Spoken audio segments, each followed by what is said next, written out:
Ottawa protest placing added stress on pets, says veterinarian.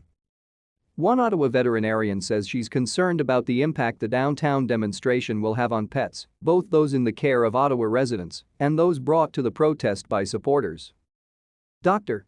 Kelly Butler, who owns a veterinarian clinic near the protests, says her regular clients are nervous about visiting her practice, especially if the pet owners are visible minorities. They're worried about leaving their homes with their pets to even just come to routine care, she said. It's more worrisome if they're nervous about coming to us when their pet has an eye problem and ear problems, something particularly painful. To stay up to date with latest top stories, make sure to subscribe to this YouTube channel by clicking the button above this video. People wearing masks on their walks to the clinic are also very nervous about coming out of the downtown area, Butler said. The Canadian Veterinary Medical Association, a national organization that advocates for animal welfare, has been in contact with governmental agencies and veterinary organizations about the protests. Dr.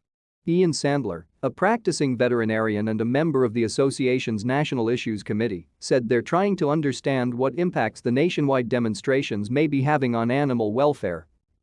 With respect to Ottawa specifically, I think the biggest disruptions right now to the clinics are their ability to physically get into the clinics, Sandler said, noting the disruptions to public transit as a barrier to staff accessing their clinics.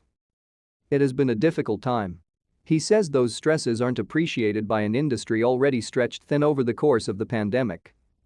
If their clinic staff is decreased even further because they physically can't get into the facilities, that's very concerning, Sandler said.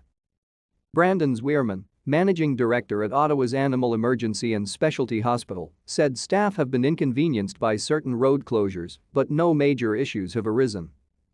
Meanwhile, Butler said pet owners can always contact their vet to seek advice if new medical issues emerge during the protests.